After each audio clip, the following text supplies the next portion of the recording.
Welcome to this edition of Garden America, the podcast edition. Thank you so much for being here. Hope you had a chance to watch our show earlier today. If not, right there on Facebook. And you can also go to our YouTube channel, Garden America Radio Show. All podcasts, all Garden America shows, radio shows are posted there too as well. Just a complete library of shows. Gosh, what would we do without libraries? It's part three. It's part three of a three-part podcast. Yeah, this is. I can't wait to see how it ends. Now, the first one, Tiger, we talked about what? We talked about different styles of drip irrigation, soaker tube irrigation, micro sprayers. And then number two? Was pop-up sprinklers, the different heads that you can choose. Okay. These are hard-line pop-up sprinklers. And now we're going to talk about valves? Talking about the valves. This is where it all starts. This is where it all begins for an irrigation system. So if I'm going to put a system in, this is the first thing I need to be concerned with. This is the very first thing. And the reason why it's the first thing is what I'm going to tell you right now, because this all matters on how much pressure you're going to get through your system. This is the part of irrigation I never understood. Yeah. Really? It's probably the most difficult part. Yeah. With a brain like yours? Seriously. No, there's certain things that I just don't understand. Electricity is one, and valves is the other. I thought you were a valve guy from way back. Okay, No. so I come to you. I say, Tiger, I've just done some landscaping. I think I'm ready to put in an irrigation system. Where do I start? What do I do? Well, number one is that you're going to want to almost start with the irrigation system before you even do the landscaping. Right, okay. Because you want to have water to where you're planting things before you plant things, just to make it easier on yourself. Don't get me wrong, if you're a retired person who has all the time in the world and you can get out there every other day and water your plants, that's fine. You can bypass an irrigation system, and that's your pleasure, and that's what you do. But if you're anybody that has time commitments or you work, if you don't water new plants or some plants during certain times of year, no matter what, 2 to 3 times a week, if not more, you run the risk of losing those plants. So that's where you have an automatic irrigation system in place and ready to go. Now, John is a good candidate because he's starting from scratch, building a house, putting in a yard, landscape. So he would come to you first or somebody and say, okay, I have not planted anything yet to speak of. Yeah. I need to start. Go ahead, John. Well, I was just going to say, I'm thinking even if you are older and retired, that if you have an irrigation system, there's other things you can be doing in your garden rather than just watering. Okay. Exactly. Okay. So, first off, we'll talk a little bit about valve locations, where you would put these valves. If you have a front yard, you usually want a valve bank, is what we call a series of valves in the backyard for whatever you have in the backyard, and then one for the front yard as well. So you kind of separate them out. Hopefully you have the ability to connect all those valves via a wire to just one central clock. I always like to have one clock on a property because then you go to one spot to control everything. Some people like to have a clock for the backyard and then a clock for the front yard, just so that way they can be in the backyard or front yard when working on these. But it's nice to have one clock, to have one central location to be able to manage everything. But my question to you would be, what if I have different plants in the front yard and the backyard that require different watering schedules or less or more water? Well, and that's where you have certain valves that control certain areas of your yard. Okay. So you have a valve for your lawn. You have a valve for your rose bed. You have a valve for your vegetable garden. You have a valve for your citrus trees. That way you can control how often, how much time each one of those areas is being watered with that valve. So it's the valve, not necessarily the clock. Correct. Or combination of both, but the valve is going to determine what you're watering and how much. Exactly. Okay. Well, the clock determines how No, much. but I'm you saying program it. you don't need different clocks for each valve. No. Yeah, okay. This is where I always get lost. Now because I'm beginning to understand electricity, I don't understand. Valves, I don't understand. this And is now both. Tiger's putting the two together. And so, the first thing I'll tell to anybody is that You don't have to have a clock, right? you don't have to. You can turn the valves on manually if you want. as No, well. I want the clock to do it. Yeah, right? I'll forget when I'm on vacation. So, when you're starting with a new system, I tell everyone to start big to be able to size down, because this is where we talk about the water pressure issue John's describing. So, say you started with a 3/4 inch valve. That means that coming into it and out of it is 3/4 inch pipe. You've kind of maximized that flow of water with that piping. So you can never get more water to go through it besides the 3/4 inch. And what we do is we get farther away from our valve, we size down our piping. Well, for a pop-up sprinkler, the next size down is only 1/2 inch. It's not that much smaller. So the farther you get away from it, the less sprinklers you can have on it. Now, if you started with an inch valve, a 1-inch valve. So 1-inch pipe is going in, 1-inch pipe is going out. You have the opportunity to go farther because you've got more water flow going through the valve, and then it comes out to an inch piping, and then you can size down as you get farther away from it to 3/4-inch piping, and then as you get even farther away from it, you can size down to 1/2-inch piping. So it allows you to go that extra distance without losing the pressure because you're pushing water into a smaller pipe, but you're gaining pressure. So maybe where you can only have 5 or 6 sprinklers, now you can have 8 to 10 sprinklers because you started with that 1-inch pipe.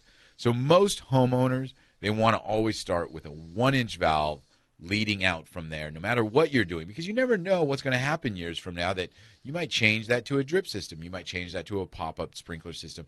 And you always want to have that good base because those pipes are now in the ground and you can't, or you're not going to want to, dig them up later and then change it out. Now, a good idea, I would imagine, would be if I come to you to do this, come out to my property and visit, the area or my landscaping that I plan to install this. I think that would be a better idea than to just get the information and go home and do it yourself. You want to plan it out, right, obviously? Well, you got to see things like, for instance, if you're going uphill or you're going downhill or, the distance that you're running away from the valve for an irrigation system. All of those things have factors into the valves. So that's one quick question. Yeah. You keep saying you can go farther out by changing the diameters of the pipe, but what does farther mean? Okay. In terms of distance. Yeah. So let's say you had, the pressure out of your house at about a standard is 80 psi. Coming out of your pipe out of your house is 80 psi. Pound per square inch. Right. Okay. If you have a 1-inch valve and you kept 1-inch piping and you had a 400 square foot lawn, so maybe a 20 by 20 area kind of a thing, right? You would only be able to put, if you kept that 1-inch piping, you'd only be able to put about 4 sprinklers. So you wouldn't be able to cover your whole lawn with all the sprinklers with that piping. But if you went out from the valve with 1-inch piping about 20 feet, and then you switched it to 3/4-inch piping for another 40 feet, you would then gain another 4 or 5 sprinkler heads to be able to put in that 400 square foot lawn, which then you can water your whole lawn with that. Now, if you wanted to go even farther, you can go another size down in piping to 1/2-inch piping, and then you would gain another 20 feet. So you took your 10 feet plus your 30 feet plus another like 10 to 20 feet. So you're able to get all of those farther away from the source is the valve. But if you'd only done 3/4-inch, you would only be able to go total of maybe 40 feet out. You wouldn't be able to get that extra distance because there's not enough flow of water coming through your pipes. And there's nothing you can do to increase it. You need to increase that at the source, which is the 1-inch valve. In a lot of like commercial buildings, they'll do 1.5-inch, 2-inch valves to make sure they can get even farther away from their valve source. And what is the max?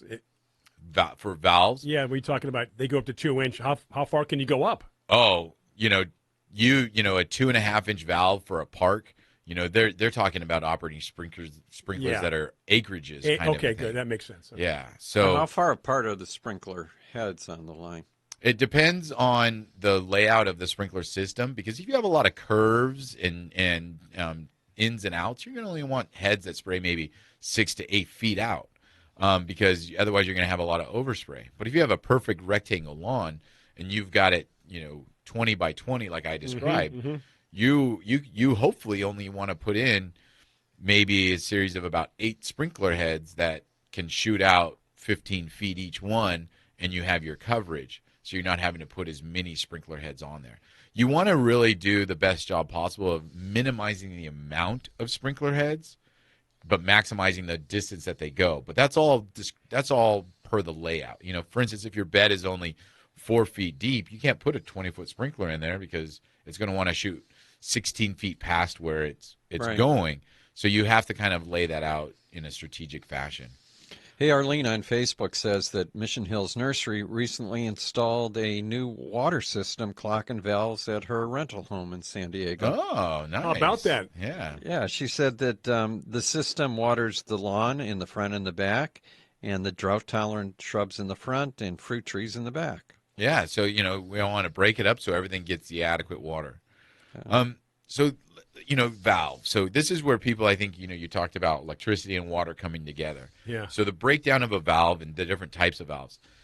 We'll start off with the standard valve that everybody sees, where a pipe comes up through the bottom of it, and then it goes into this valve and kind of makes a U-turn and then goes down. That's what we call an anti-siphon valve. So what that does is if water was to come backwards in the line, it begins to burble out of that I don't know how to describe it, but it's like backflow. yeah, it's kind of like a backflow, and it begins to burble out of this cap on it. Yeah, right? yeah, I got you. So those are called anti-siphon valves, and you have your anti-siphon part, your backflow part.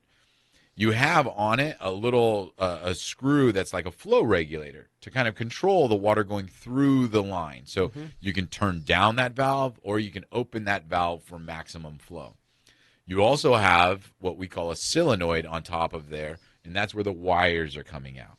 That's where the wires are coming out of a part, and those are the wires that you connect to your irrigation control system.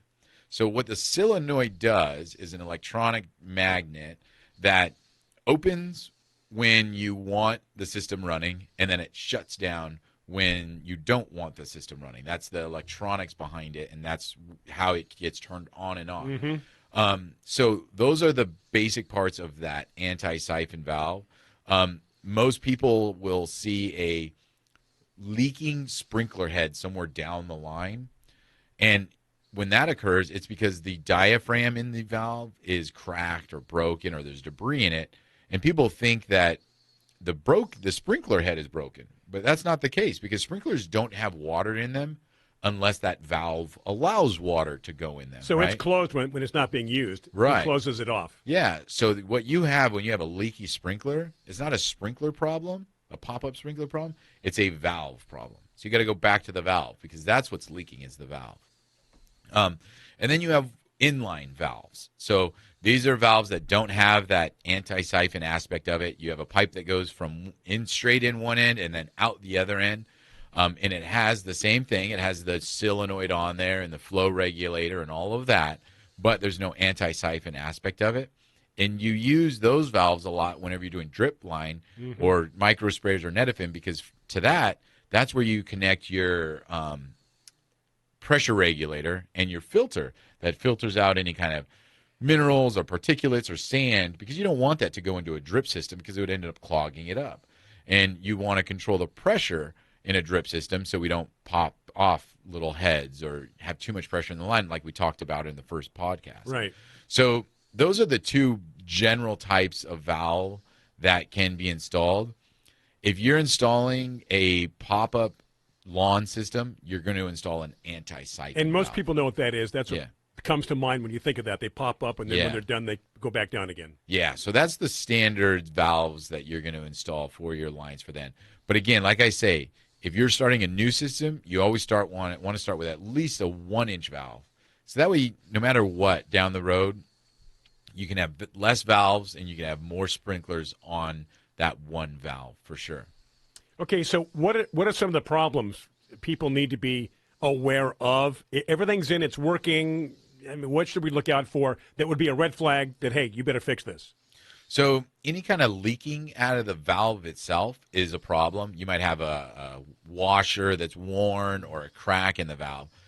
When the system shuts off, that anti-siphon part, that part it's meant to bubble. So when the system shuts off and the water comes out of that, that's nothing to be worried about. That's exactly what should be happening. For a period of time. Yeah, it should shut off, dribble a little bit, and then it'll stop after. Because that's the excess water that's been past the valve up into the sprinkler head. Exactly. It's like runoff. Yes. Yeah, right. So, any kind of leaking out of the valve part itself, any kind of leak, out of a sprinkler head or something like that at the bottom of the line is what we call it, because always water goes to the lowest or easiest point to escape. Right. And the solenoid, so people get confused because all these things break. I mean, the solenoid wears out over time, so sometimes the system stops working, and that could be as simple as replacing a solenoid. The diaphragm in the valve where it turns on and off is made out of rubber, and after years of wear and tear, it stops working, so you have to worry about that as well.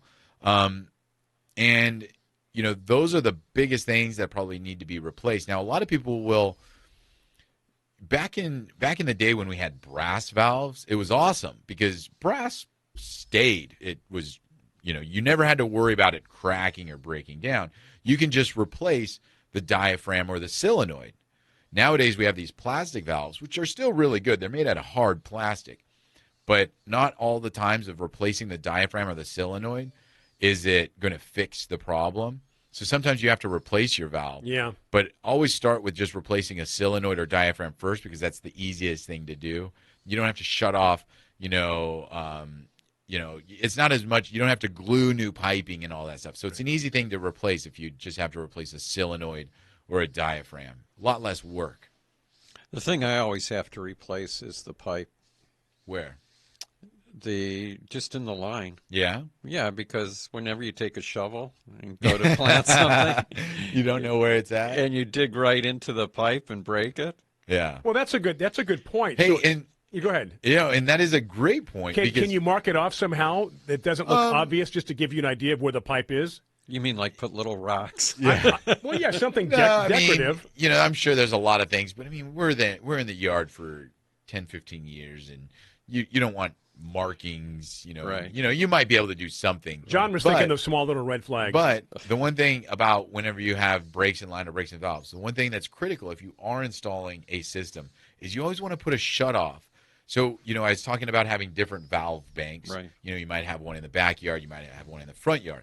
Well, it's always good to put a shutoff, a ball valve, before your valve bank. So that way you don't have to shut off the water to the house, or you don't have to, shut off the water at the street to fix a valve problem. Because if you have a shutoff right there at the valve banks, if there's any problems, like I talked about, solenoid, diaphragm, cracked valve, all you have to do is shut it off there. You can make your repair, and then you turn it on. And it didn't interrupt your house water. You didn't have to your wife's taking a shower and you're yelling at her, get out because I got to shut off the water. So you're only shutting off one portion of the and then you can always leave the front yard ones still running if there's no problems there. In the 30 years I lived in my last house, I used the shut-off valves more than any other part of my system. Yeah, right. Yeah, you're always having to repair something. You're always having to change something out. So that's a really important thing to install if you are installing a new system. Even if you have an old system, it's worth doing that now to save you for down the road. So modernized systems. Yeah. How does somebody know that they need to replace everything?